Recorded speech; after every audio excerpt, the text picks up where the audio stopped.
Welcome to Hopeside Midweek Prayer Meeting. Thank you for joining.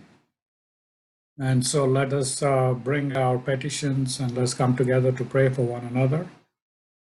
And I would like to welcome Sister Beulah to present today's message. And before we begin, let's start with prayer. Dear Lord, we thank Thee for all that You have been to us, wherever we may be. We thank Thee for protecting us, Lord, but we know that many have not been able to see another day. I especially pray for the families of the victims who have perished in the tornado that hit many states. And so as we dwell on Thy word, as we bring our petitions, Lord, hear our prayer as we draw closer to You. Be with Sister Beulah as she presents today's message. Thank You for giving all that we enjoy day after day. Thank You for the protection. For our cause in Jesus' name. Amen.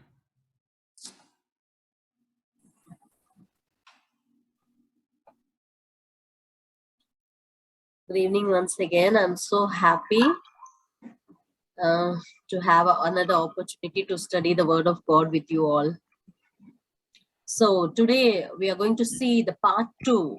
Last week we studied Matthew 24 and that was part 1. And today we are going to continue with the same chapter. Specifically, we will concentrate on Matthew 24, verse 9 and 10. So let's begin. Before that, let us have a word of prayer. Dear Father, we surrender ourselves humbly into Thine care, dear Father. Please forgive our sins and shortcomings. Infill us with Your Holy Spirit and give us a heart to receive Your word, dear Father. In Jesus' precious name we pray. Amen. Okay, I hope this will be a blessing for every one of you. Let's see Matthew 24 and verse 9. Matthew 24 and verse 9. Last week, just to have a recap, we understood the deception. Jesus was worried not more about the natural disasters and other things, but He was worried about the great deceptions. The deceptions are going to be really severe that God's people, even the very elect, will have to be very, very careful to overcome those deceptions. So Jesus was concerning about our mental and spiritual strength. When we see Matthew 24:9, then shall they deliver you up to be afflicted and shall kill you. Ye shall be hated of all nations for my name's sake. It says first they are going to deliver us, and then they are going to afflict us, and then they will kill us because they hate us. In verse 7, we already know that all the kingdoms were against one kingdom, another kingdom, and nations were against one another. But then all of a sudden, in verse 9, they're all united to hate God's people. What made the difference? Last week we saw in between was the natural disaster, man-made disaster, any kind of disaster, a huge disaster which brought everyone together and they start hating. We wanted to see like this unity. Unity is generally it's good, but then this unity in the last days against God's people is going to be for the wrong reason. We have an example in Bible. In Bible, we do have Pharisees and Sadducees. Normally, they believe that they worship the same true God, living God, but then they have so much of doctrinal differences. Sadducees, they don't believe in judgment, in angels, in resurrection. On the other hand, Pharisees give more importance to the law and specifically the man-made law, tradition. So they will never get along with each other. They always have the dispute. But all of a sudden, to kill Jesus, to crucify Jesus, they all gather together. Now, all of a sudden, they are brothers and sisters. They have one goal, that is to crucify Jesus. We see that. Likewise, in the last days, everyone, all the nations are going to join their hands together, even though they might have any difference of opinions in some other way, but still they are going to be get united to persecute God's people. From this verse, what are we trying to say? Jesus is making it very clear. Yes, he is going to come back. Yes, he is going to receive his own people, but then Satan is going to do whatsoever is possible to deceive us, that we are not going to be ready when Jesus comes. That is the reason. Now, when we have this thought, we may ponder or we may try to figure out what kind of deception would it be? In what way we are going to be deceived? Satan knows that a general kind of deception will not deceive God's remnant people. For example, if someone comes and tells us, like, I am Christ, follow me, are we going to follow him? No, definitely no. If someone comes and tell, like, okay, killing is a very good stuff, we need to go and kill someone, are we going to follow it? No. If someone tells, okay, using drugs are really nice, we'll have a true happiness and we have longevity of life, are we going to believe that and do that? Definitely not. As a remnant people, as God's church, we will never do that. So this elementary level of deception or temptations are not going to bother us. Satan knew that. So how he is going to proceed with his deceptions? It's going to be very subtle. It's going to be very clever, that we need to be very clear to understand, discern it. How are we going to do that? For discerning the last day deceptions, it is not enough for us to understand diligently the word of God alone. That is not enough. If you are very strong in the word of God, that alone is not enough. Of course, we need to be very, very strong in God's word, grounded and rooted in the truth, but then that alone is not enough. What else is very important? You need to know your own heart. You need to know yourself. You need to know who you really are. That's what we are going to see today. Of course, we all know Satan is a great deceiver, but then the very greatest deceiver is our own heart. So let's consider. In the last days, what's happening according to verse 9? They are first delivering us. In modern terminology, what you will say for delivering us? They are going to arrest us. They are going to arrest us. And then they are going to afflict us. And then finally, they are going to kill us because they hate us. If they want to get rid of us, they can just arrest us and kill us. In between, why they wanted to afflict us? Afflict in sense, torturing. Why they need to torture us? What they're trying to do with that? Because whenever we undergo persecution, whenever we are desperate, it might change our thinking and our beliefs. So these nations are getting together and they are trying the utmost things to change our beliefs, change our thinking pattern. They believe that we are the reason, we are the cause for all the disasters happening.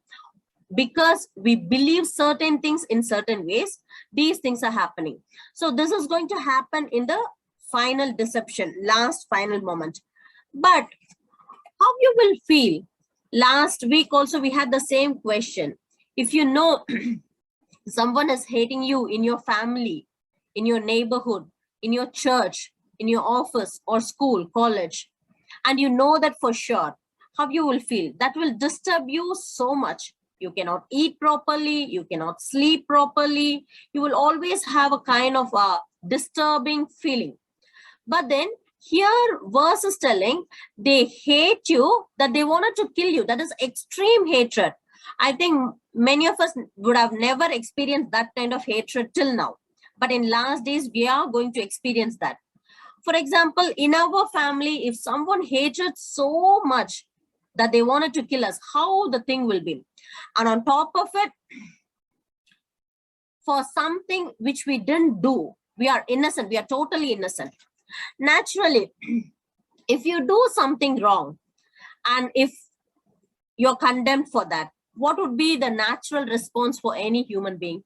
If the wrong is in our part, normally, even though if we initially try to do a self-justification, but after some clear evidences, you will accept it, you will feel guilty, you will apologize, and naturally your head will go down.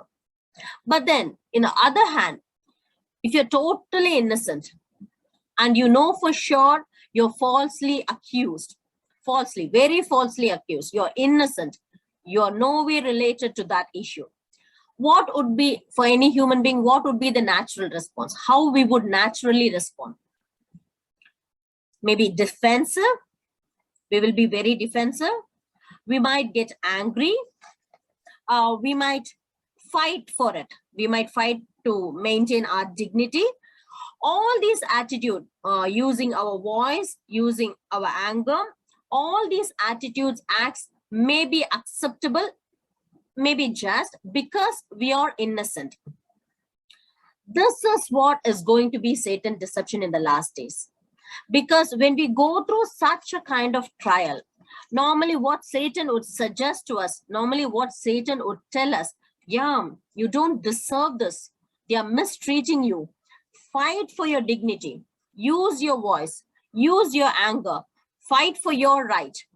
Don't give up your right. So these things will come to our mind and we naturally respond in that way. But then what Jesus tells,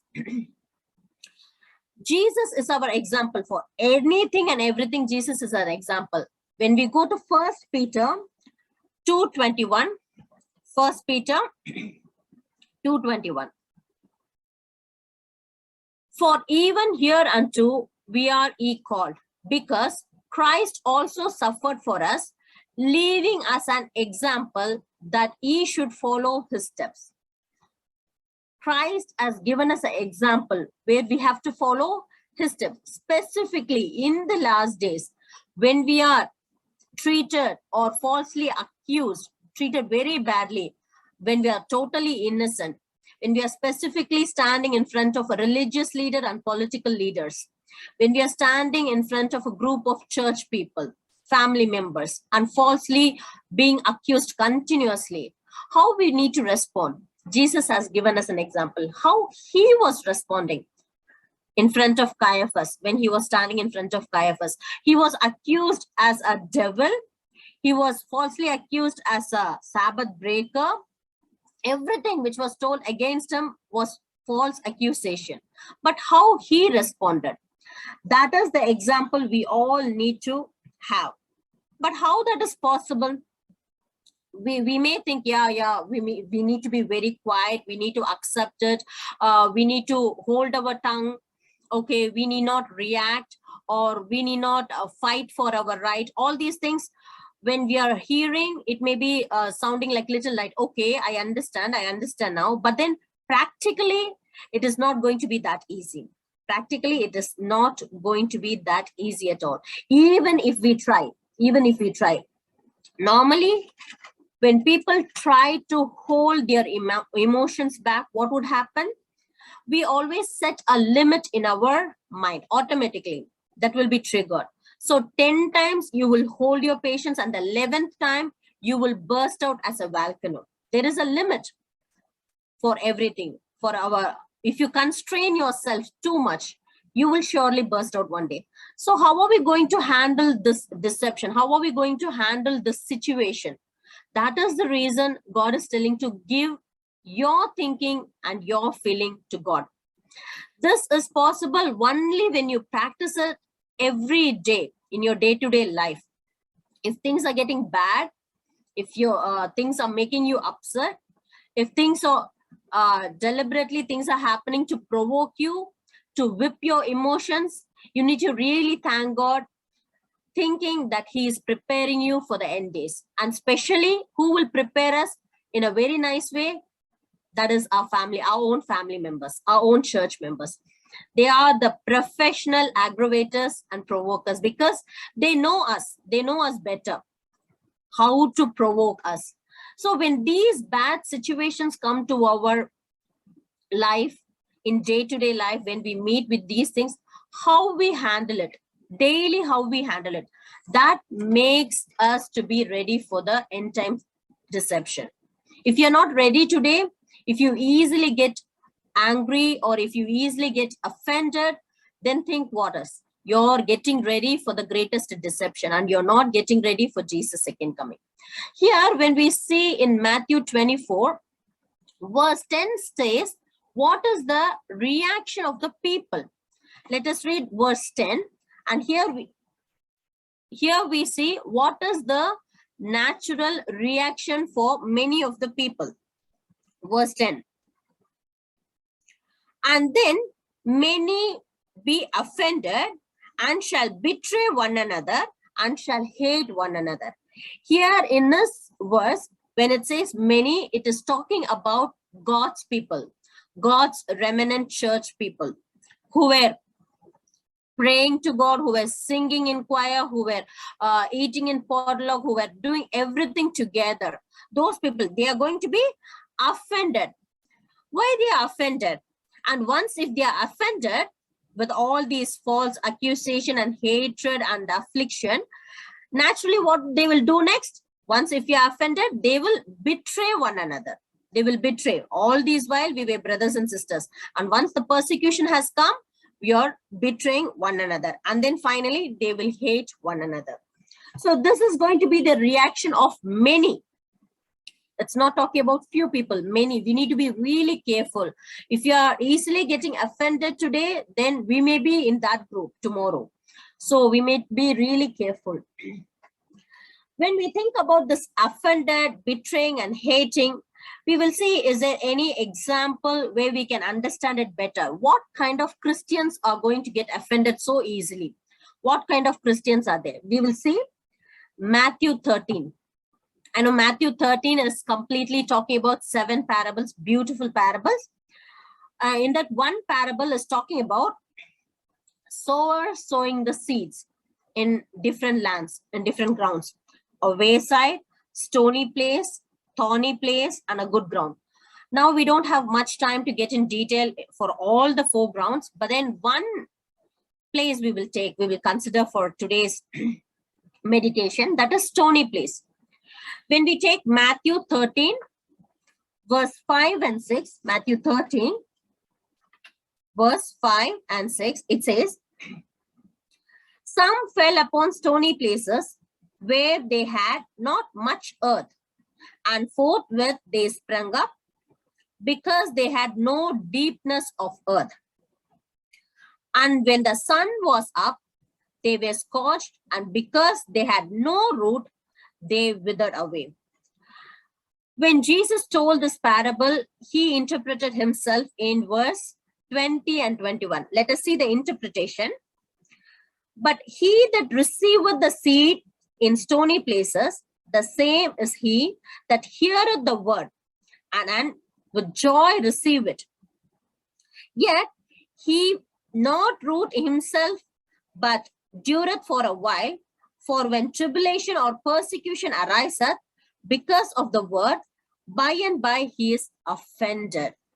So when we compare Matthew 24 and Matthew 13, verse 20 and 21, we do see this many people who are going to get offended, who are going to be deceived by Satan's last deception.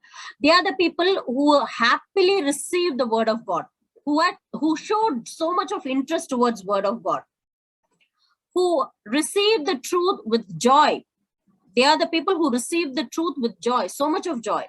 But the problem was, there is no root. The root was so shallow. There is no deepness. What does it mean? If there is no root, what does it mean? Let us see Ephesians 3:17. Ephesians 3:17. That Christ may dwell in your hearts by faith, that ye being rooted and grounded in love. So when we are not rooted and grounded in Christ's love, then there is no root in us. There is no root in us. When we compare in the Bible, we do have the Spirit, fruits of the Spirit, that is love. Here we do see root is love. Fruit is also love and root is also love. What is the difference between the fruit and root? In the end days, it's not so much about what you show off, like what is openly everyone can see, what you show off to others, like the way we pray, the way we preach, the way we do ministry, the way we care one another, the way we go for united prayer, camp meeting, fire, everything. So what you are doing so much on outside religious activity, that is not going to count. But who you are and what you feel and how you think when you're in your private time, when you're all by yourself, when you're alone, when you're being persecuted, what kind of thinking and feeling you have naturally, those things are root. If in your private time, if you don't love God so much, and if you don't dedicate your life, if you don't love to spend time with him alone, if you don't have a personal intimate relationship with him, then guess what? Our roots may be very shallow. Our roots may be very shallow. Naturally, when you do so much of religious activity, when you get involved in ministry and you're a very active believer, then what people would think about you, what people would tell about you? Oh, such a great example, such a great Christian life. We wish we could be like you. All these things, all these phrases, you will listen, you will hear. And when people praise you, what you will do naturally is, because people are praising you, you might think in your heart, oh, we are not that bad. We are not so bad. Okay, we are something. We are something. So these thoughts will come to you in your heart naturally. But then when persecution comes, why persecution are coming? Here, according to the interpretation, when sun rises, it talks about the tribulation and persecution. Sun is naturally good for all the trees. But then for this tree, because it doesn't have the root, it withered up. Why sun is bad for this tree alone? Whenever we are strong into Christ, whenever our heart is rooted in his love, then the persecution and tribulation are good for us. It will help us to grow more and more stronger in Christ. But when we don't have the love of Christ in our heart, when we are not deep rooted in Christ's love, then the persecution is surely not good for us. Whenever the persecution comes, we may easily get discouraged, and it may open the way for us to go away completely from God. That's what the interpretation says. And we do have many opportunities. God had, this is not going to be the final thing. God helped us to see our true nature, our true heart in day-to-day life. But what happened? We ignored it. We neglected it. We refused it. We didn't care. We just continued life as in a secular world, in a normal Christian life. We didn't think about it. We didn't spend much time to analyze our own heart. That is the reason when final persecution comes, we get offended, we betray one another, and then finally we hate one another. One survey tells, normally today, especially year 2019 to 2021, many young people left SDA Church, many young people, many youth, and they took the survey. When they took the survey, they asked the question, what was the main reason you left SDA Church? Of course, the love of the world, the drugs, entertainment, media, music, all these was one of the reason. All these was one of the reason. But the main reason, the foremost first reason, what they gave by themselves was their own parents. Their own parents. It is so heartbreaking to know that children, youth leave the church because of parents. Why because of parents? Because daily, in day-to-day life, they see their parents. On Sabbath, in the church, they behave completely in a different way. happy Sabbath, how are you? We are praying for you. All these things are fine. But once you get into the car and go to your house, what conversation you're having? Oh, that elder is not good. This deacon is not good. Why is she dressed in that way? What kind of food is this? Pastor's sermon was so boring. So all these things, all these drama, all this hypocrisy, your own children are watching. They are observing. They see so much of negativity. Christianity, Christ's love is not doing much thing in your heart. It is not making you to live a Christ-like life in a small circle inside your home, in a very small circle. So when you see that, they don't like, they want to be honest. They really don't like, they think that this is not going to work practically for me. Okay, this is kind of a hypocrisy, and they don't want. And the first reason they gave was for leaving the church was their own parents. So today, we need to be bold enough, courageous enough to ask God to reveal ourselves. When I was studying medical missionary course, my master, he used to always tell me, Beulah, there are 4 kinds. In our heart, there are 4 portions, 4 divisions. The first portion where everyone can know about you, know about the general activities. The second portion, only it will be known by the very close people, maybe your spouse, your children, only the people who know 24/7, only they know. The third portion, only you and God knows who you are really, when you're alone. All these things, only you and God knows. And there is a fourth portion, which even you don't know, only God knows. So why God is sending persecution or tribulation or trials in our life, in our day-to-day life? Just to reveal to us who we are really. Just to reveal, when trials come, when persecution comes, it stirs up our heart, and completely from the bottom, what is there, it will be revealed. And once we see our true condition, the true color of our heart, the true nature of our character, then it is a time to go in our knees, to plead with God, to transform us, to get his Holy Spirit, to convert us, to claim the promise of Ezekiel 36:26 and 27. So that is the time. But when we keep on ignore those signs and warnings, what would happen for the final persecution? We may easily get offended. We may betray one another. We may hate one another. And finally, we may lose our salvation. So today is a time God is giving us. Let us all think about who we are really.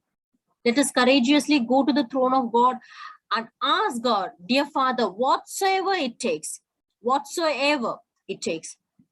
please do, and help me to understand myself. Please reveal my own heart to me so that I may live a godly life in and outside.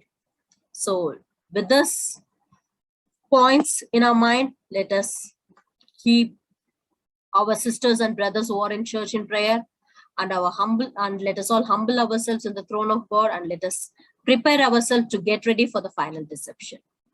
Amen. Amen. Thank you, Sister Beulah, for helping us to understand how to prepare for the persecution to come. And we have to be prepared even from now when there is probably no persecution. But of course, we are seeing all kinds of problems taking place around us that can cause us a lot of anxiety. And so at this time, as we close, we'd like to request if anyone has any special request for prayer, whether on YouTube or here. I see Sister Bernadette joining us. We can pray for her son and also brother. So if she is able to unmute herself and say something, we'd appreciate it. She's a great singer, a very accomplished singer, along with her husband. They're going to have a concert in the Southern Asian Church on this Friday, which is December 17th. So if anyone would like to watch the concert as they perform live, go to YouTube and search for Southern Asian Church live streaming, or SASDAC, SASDAC. That's the church that is close by here where I live. And so they're going to perform there. And so if anyone has any prayer requests, praise report, please let us know now.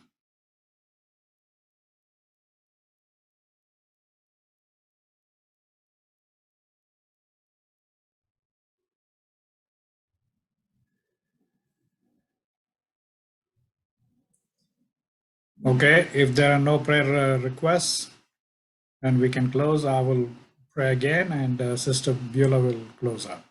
I'll try to pray. Dear Lord, thank you for the message that has been given through Sister Beulah. Help us to always be on the lookout and guard so that we can be prepared for hard times and persecution to come. We don't know when, Lord, but help us to be able to prepare by prevailing on even small things that might happen, whether it's inside the church, outside the church, or anywhere we go, at workplace or any other place. I pray that Sister Bernadette, her son, is coming back into the truth and he's living by your word day after day, though he may be facing all kinds of challenges. Heal him, O Lord, and heal his mind especially, so he can have everything right and focused on what the right way is for his life. I also pray for Sister Bernadette's brother, who is suffering from a kind of illness only you know, Lord. He needs complete healing. So heal him. And as she and her husband performs, let many be blessed by the music this Friday, Christmas program, O Lord, that is going to happen and be broadcast live on through Southern Asian Church. And we also I ask, O Lord, that you bless Hopeside Ministry, Hopeside Church, and all the things that we are planning, O Lord, to expand thy mission to whatever means you are blessing us. I pray for blessing, a great blessing to come upon Sister Beulah as she's ministering week after week. Bless her daughter and her family. And we don't know what kind of situations she is facing, especially in India, as this virus is again picking up and spreading to many. We are not living in normal times, so Lord, we know that. But help us to be depending on you and also being a witness to others. Hear our prayers, O Lord, for us cause in Jesus' name. Amen.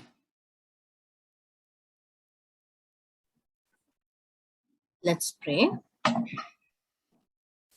Our most precious Heavenly Father, thank you so much for this wonderful opportunity, dear Father, to study your word with freedom and enjoy your presence in Zoom, dear Father. Dear Father, we know all this is going to come to an end very soon, very soon. Dear Father, from our heart, we understand we are not ready yet, dear Father. We humbly surrender ourselves. Please, we choose to surrender ourselves, dear Father. From this moment, help us to give up our thinking and our feeling to you. Help us to give up our right. Help us to practice the example that you have shown us, dear Father. Only those things are going to prepare us to undergo all the persecution which is ahead of us. Dear Father, graciously, you're adding days in our life, dear Father, the days of probation. But help us to make use of this probation days. Help us to get ready. Help us to really analyze and think and be honest, be real to you, dear Father. Help us not to deceive ourselves, dear Father. That would be a greatest tragedy, deceiving ourselves, dear Father. Please help none of us will fall into that trap. Open our spiritual eyes. Help us to see our own heart, our own color, and help us to be a true child of God in and outside, dear Father. Help us to live a godly life even when nobody is looking at us, nobody is watching us, nobody is monitoring us. Help us to have a living, intimate connection with you, dear Father. Help us always to feel your presence and be honest in whatever we do, dear Father. We humbly surrender each and every one of us again into thine care. Continue to be with us and help us to be a blessing for others. In Jesus' precious name we pray. Amen. Thank you, sister, for the message and the prayer. It is a blessing to us and to all those who are listening. And so until next week, stay safe. And also, you're welcome to watch our weekend programs coming on Friday night and also Saturday, Sabbath. So until next time, we bid you goodbye. Amen. Good night. Great Good night. message. Thank you, Andy. Yes, thank you. And, if possible, please show yourself. No, I can't. Yeah, that's fine. I understand. So please, anyone who is listening, go to SASDAQ streaming this Friday night, starting at 7:30 Eastern Standard Time, to watch Bernadette and Winston Charles perform live. Thank you. Amen. You're welcome. Thank you. Thanks for your message. Wonderful message. Thank you, sister. Thank you. Okay. You're welcome. Good night. Good night. Good night.